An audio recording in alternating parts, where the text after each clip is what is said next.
Press મીડિયાના મિત્રોનું કોંગ્રેસ કાર્યાલય પર હાર્દિક સ્વાગત છે। આજે ફરી ટૂંકી નોટિસમાં આ પ્રેસ વાર્તાનું આયોજન કર્યું છે અને આપ સૌ અહીંયા ઉપસ્થિત છો, આપનો આભાર માનું છું। ગઈકાલે આખી વિગતવાર માહિતી સાથે બીજેપીના નેતાઓના જે 7/12ના ઉતારા અને એમના જે નામો જે પ્રતિબંધિત ઝોનની જગ્યાઓ જે એમના નામ પર છૂટી કરવામાં આવી એનું તમને આખું ભ્રષ્ટાચારનું પુરાવા સાથે આપ્યું।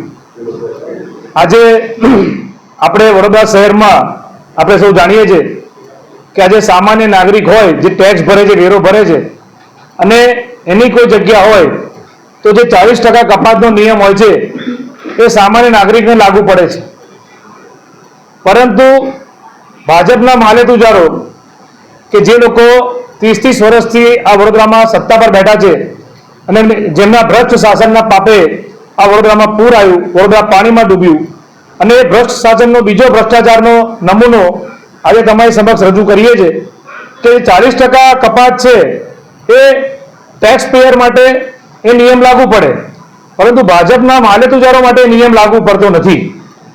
અને એ 40% કપાતનો જે ભ્રષ્ટાચાર છે, કરોડો રૂપિયાનો ભ્રષ્ટાચાર, પ્રજાના પરસેવાના રૂપે પ્રજા જે વેરો ભરે એ વેરાનું વળતર તો કોર્પોરેશન, જે ભાજપ શાસિત કોર્પોરેશન છે, આપી શકતી નથી, પરંતુ જે કોર્પોરેશનની આવક થતી હોય છે, જે કોર્પોરેશનને જ્યાં ઇન્કમ મળતી હોય છે એ પણ ભાજપના માલેતુજારો માટે આ જતી કરવામાં આવે છે, જેનું નુકસાન કોર્પોરેશનની તિજોરી પર પણ છે અને જેનું નુકસાન પ્રત્યક્ષ ને પરોક્ષ રીતે આ વડોદરાની પ્રજાને પણ છે। તો એ બાબતે વિગતવાર માહિતી સંદીપભાઈ પટેલ આપને આપશે। સંદીપભાઈને વિનંતી કરીશ કે આ વિગતવાર માહિતી પ્રેસ મીડિયાના મિત્રોને જણાવશે। આપ તમામ સૌ મીડિયા કર્મીનો સૌ પ્રથમ આટલી ટૂંકી શોર્ટ નોટિસમાં આવ્યા એ બદલ આભાર। હવે સમાનો સર્વે નંબર પરાક્રમસિંહ જાડેજાનું બંગલો, સર્વે નંબર 646 અને 647/1 પૈકી હવે આ બંને સર્વે નંબરમાં પરાક્રમસિંહ બાપુનો બંગલો આવેલો છે। આ બંને સર્વે નંબરનું માપ ટોટલ થઈને 1,23,000 ચોરસ ફૂટ છે, બંને સર્વે નંબરનું, જે તમને બધાને મેં ઓફિશિયલી સર્ટિફાઈડ કોપી આપી છે। 1,23,000માં સરકારની કાયદા મુજબ 1,23,000ના 40% કાઉન્ટ કરે તો 49,000 ચોરસ ફૂટ કમ્પલસરી 40% કપાત કરવી પડે। અને જેટલી પણ રજા ચિઠ્ઠી વડોદરા મહાનગરપાલિકામાં ઇસ્યુ થાય છે છેલ્લા 40%નો કાયદો આવ્યા પછી, તમામની 40% જમીનો પ્લોટ વેલિડેશન કરીને વડોદરા મહાનગરપાલિકાએ સામાન્ય નાગરિકોની, ખેડૂતોની કપાત કરેલી છે।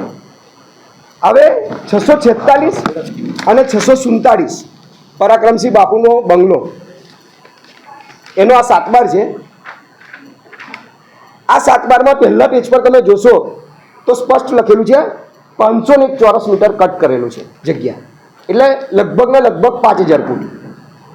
1,23,000 ચોરસ ફૂટમાંથી ખાલી 5,000 ફૂટ જમીન કાપી છે, એ બી રોડ લાઇનમાં કટ જતી। હવે રોડ લાઇનમાં એમને શું ફ્રોડ કર્યો છે એ બી પુરાવા છે, એ બી આપું છું આગળ।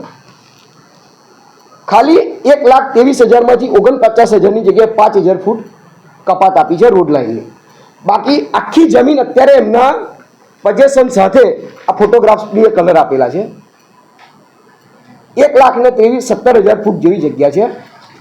વડોદરા મહાનગરપાલિકાએ 1,17,000માં 40% કાપ્યા વગર ટોટલ બાંધકામમાં મંજૂરી આપી। 49,000ની જગ્યાએ 5,000 જગ્યા કપાઈ, 44,000 ફૂટ જગ્યા ગણીએ તમે એપ્રોક્સિમેટ, જે કપાત કરી નથી। 49,000 કપાત કમ્પલસરી કરવી પડે, એની જગ્યાએ 5,000 જે રોડ લાઇનમાં ગઈ છે એટલી કપાત કરી છે, તો 44,000નો એપ્રોક્સિમેટ બોટમ ટુ બજાર ભાવ મૂકીએ તો કરીબન 25 કરોડની આજુબાજુ વડોદરા મહાનગરપાલિકાને 25 કરોડનો ચૂનો ચોપડેલો છે। હવે વડોદરા મહાનગરપાલિકાના ટાઉન પ્લાનિંગ ઓફિસ અને બાંધકામ પરવાનગી શાખા કે મ્યુનિસિપલ કમિશનર શાખા કે ડેપ્યુટી મ્યુનિસિપલ કમિશનર શાખાએ આમાં કોને કરપ્શન શું કર્યું છે આપણને કશું ખબર નથી। અને 25 કરોડથી વધારની રકમનો ચૂનો સરકારી તિજોરીને પડ્યો છે। પહેલું ક્વેશ્ચન એનું શું? બીજી વસ્તુ, 40% જમીન પરાક્રમસિંહ બાપુ જાડેજાની બંગલામાં કપાત થઈ નથી, એ તમામ ખેડૂતોને ફાયદો આપશે. વડોદરાના તમામ ખેડૂતો કે ગુજરાતના તમામ ખેડૂતોને આનો ફાયદો થશે કે પરાક્રમસિંહની જગ્યામાં 1.25 લાખ ફૂટ જગ્યામાં પરાક્રમસિંહની જગ્યા 1.25 લાખ ફૂટ જગ્યામાં 40%ની જે કપાત આપી નથી, એ તમામ વડોદરાના ખેડૂતોને આનો ફાયદો થશે ખરો? કે આજ દિન સુધી જેની જગ્યા 40% કાપી છે, આ રીતે જે આમાં કપાત નથી કરીને બીજાની જગ્યામાં કપાત કાપી છે, એ કપાત એ લોકો પાછી આપશે ખેડૂતોને? હવે આ છે વુડાનો ડીપી પ્લાન. ડીપીમાં જે સામેની બાજુ હરની બાજુ સર્વે નંબર 112 ને 13, જે મારો પોતાનો સર્વે નંબર છે, સર્વે નંબર હરની 112 ને 13, એની નકશાની ઓફિશિયલી કોપી મેં તમને શેર કરી છે, સર્ટિફાઈડ કોપી આપી છે. એમાં તમે જોશો તો દેખાશે 112 ને 13 બંનેમાં કપાત જમીન છે બતાવે છે ડીપીમાં, 112 ને 13માં. હવે 112 ને 13માં જે બંનેમાં કપાત જમીન બતાવે છે, એ આખી રોડ લાઈન આ લોકોએ કોઈ પણ જાહેરનામું, કોઈ પણ કાયદાની વિરુદ્ધ જઈને આખી રોડ લાઈન એ લોકોએ બદલી નાખી એટલે એ રીતે કે 112 ને 13 તમે જોશો બંનેમાં અડધો રોડ જાય છે મારો 30 મીટરમાં. એની જગ્યાએ ખાલી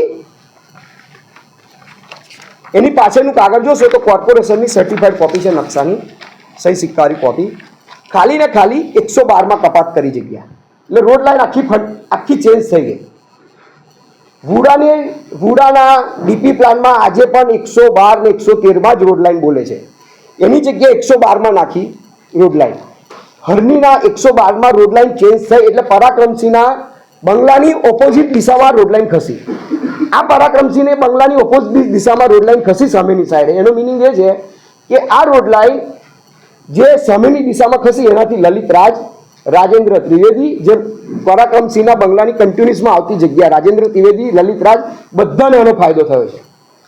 અને એનું ટોટલ કપાત મારી સાઈડે વધી ગયું. મારી જગ્યા 21,000 ચોરસ ફૂટ જે વિના વર્તારે એ લોકોએ લઈ લીધી ધમધમકીથી, એ જગ્યા આ રીતે ફ્રોડ કરીને એ લોકો આખી રોડ લાઈન બદલી છે. અને આજે બી વુડાના નકશામાં તો હરનીના 112 ને 13માં જ રોડ લાઈન કટિંગ બોલે છે, જેની સર્ટિફાઈડ નકલ મેં આપણે બંચમાં આપેલી છે.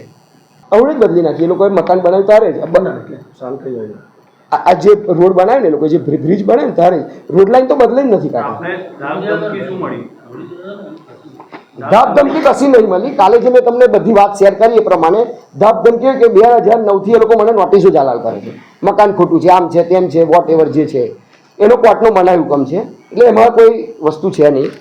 પણ આ રોડ લાઈન જે ચેન્જ થઈ એ લોકોને કરોડો રૂપિયાનો ફાયદો થયો અને 25 કરોડથી વધારે જે 40% જમીન કપાત થઈ નથી એ લોકોની, તો એનો ફાયદો વડોદરાના બીજા ખેડૂતોને, બીજા ગામના તમામ ખેડૂતોને મળશે ખરો? આટલો મારે તંત્રને સવાલ છે. અને આમાં આ રાજકોટ કરતાં મોટું કૌભાંડ છે કે આપણી બાંધકામ પરવાનગી શાખા અને વડોદરા મહાનગરપાલિકાએ જે એક જ પર્ટિક્યુલર ભાજપના નેતાની જગ્યા કાપી નથી, આવી હશે બીજા કોઈની ભાજપના નેતાની, જે મારા ધ્યાને નથી, હશે બધાની. એમના પ્રમુખે એક નિવેદન કર્યું મીડિયાની સમક્ષ અને પત્રકાર સમક્ષ કે કોઈ બી ચમરબંધી હશે એને છોડવામાં નહીં આવે, બધું તોડી નાખીશું, એવો નિવેદન કર્યો.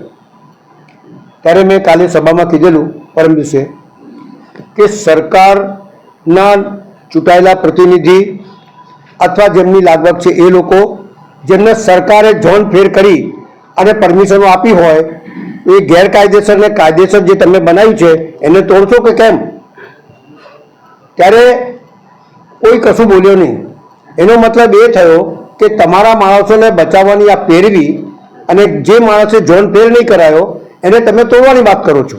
એટલે મતલબ એ છે કે સરકાર જાતે ઉપર રહીને ખોટા કામો કરાવી રહી છે અને એના માટે આ વિશ્વામિત્રી નદીમાં જે આ વડોદરા શહેરમાં પૂર આવ્યું અને સરકાર રચિત જે પૂર હતું જેના લીધે હજારો કરોડ રૂપિયાનું આ વડોદરા શહેરનું નુકસાન થયું, એના જવાબદાર સરકાર જ છે, સમજી રાખો. હવે 1%, 2%, 5%, 10%, આ મેં સૌથી પહેલા મુદ્દા સભામાં ઉઠાવ્યો હતો અને મેં કીધેલું કે કોઈની 1%, કોઈની 2%. મારી પાસે આખું બંધ છે જેની અંદર હજારો સ્ક્વેર ફીટ જગા લોકોને એક જયંતિ પંચાલ એમને 5.5 લાખ સ્ક્વેર ફીટ જગા છૂટી કરી આલી. એ લક્કડપીઠામાં બી પડેલા, એમની ટીપી સ્કીમમાં જગાઓ છે એમાં 1%, 2% કાપ્યું છે, એ બધું અમે ખોલીએ છીએ. અમે આ સરકાર જો કહેતી હોય કે અમારી પારદર્શિકતા સરકાર છે, તો આર પાર કરી રહ્યા છો તમે અહીંયા બેસીને અને આ વડોદરા શહેરને નુકસાન કરી રહ્યા છો. આ સીધી વાત છે. અરે ભાઈ, જેને બી આપી હોય, અમે તો કહ્યું કોઈ બી ચમરબંધી, તમે જ કીધું છે કે કોઈ બી ચમરબંધી હોય એને નહીં છોડીએ. જ્યારે એ જગ્યા સ્વિમિંગ પુલ અને એના માટે હોય તો બંગલો બને કે ગાર્ડન હોય તો એને બને કઈ રીતે? ઇટ મીન્સ કે તમે ગિલ્ટી છે તમારામાં. એટલે સવાલ સરકારને પૂછીશું અને અમારા નેતાઓ વિધાનસભામાં બી બોલશે, લોકસભામાં બી બોલશે.